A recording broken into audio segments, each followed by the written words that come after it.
What happens when there is no closure in a relationship? कई बार romantic relationships में, कई बार कुछ अलग रिलेशनशिप्स में देयर इज नो क्लोजर। ऐसा मैरिजेस में भी होता है, ऐसा रोमांटिक रिलेशनशिप्स में ज़्यादा होता है। Sometimes you have infatuation towards somebody and you have disclose that, और वो आपकी लाइफ से चले जाते हैं, एक्सेट्रा एक्सेट्रा, बहुत सारी ऐसे चीज़ें होती हैं। तो when there is no closure, तो उस समय में हमारे दिमाग में किस तरीके के ख्याल आते हैं, एक्चुअली हाउ ब्रेन वर्क्स।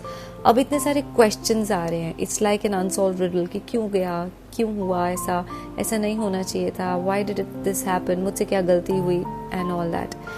अब ब्रेन जो है हमारा, वो अनसॉल्व चीज़ों की तरफ ज़्यादा ध्यान जाता है हमारा। अब जैसे कोई रिडल है, अनसॉल्व रह गई अगर, तो उसकी तरफ ज़्यादा हमारा, या कोई काम है पेंडिंग रह गया, तो पेंडिंग कामों की तरफ हमारा दिमाग ज़्यादा जाता है। सिमिलरली हम जो ज़्यादा सोचते हैं उसके बारे में, वो इसीलिए सोचते हैं क्योंकि ब्रेन की आदत है अनसॉल्व इश्यूज़ के बारे में रेगुलरली। इनफैक्ट अगर आपका एक सॉल्व काम है और अनसॉल्व में लिया जाए तो थ्राइस मोर वो अनसॉल्व के बारे में सोचता है। सो इसलिए we become more and more anxious in those times. Secondly, अगर उन्होंने ऐसा कुछ कर दिया है, उस पर्सन ने ऐसा कुछ कर दिया है कि that is against your values, against your morals, or maybe against whatever you have decided between the relationship कि ऐसा नहीं होगा, और वो वैसा कर चुके हैं, तो इसका मतलब वो क्लोजर दे चुके हैं। चाहे फॉर्मली आपको कह कर नहीं गए कि मैं अब दोबारा वापस नहीं आऊँगा या आऊँगी, लेकिन वो आपको इनडायरेक्टली थ्रू देयर एक्शंस कह चुके हैं that I am not gonna come back, और अब मेरा ये रास्ता नहीं है।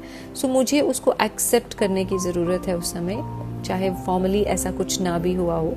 And secondly, I have to do some anxiety related exercises, some brain related exercises in those times, कि मेरा जो ध्यान है वो in spite of this unsolved question, I should put my attention towards many other things in life, कि अब क्या बचा है, अब जो बचा है मैं उसके साथ क्या क्या कर सकता हूँ, कितनी सारी और चीज़ें हैं मेरी लाइफ में जिनकी तरफ मुझे ध्यान देने की ज़रूरत है, एंड सो मैनी। आप लिस्ट बना सकते हैं, लिख सकते हैं इन चीज़ों को रोज़।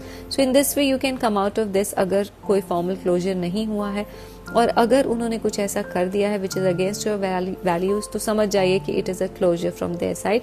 हमें सिर्फ एक्सेप्ट करने की ज़रूरत है, उसकी रज़ा में राज़ी होने की ज़रूरत है। I just hope it helps.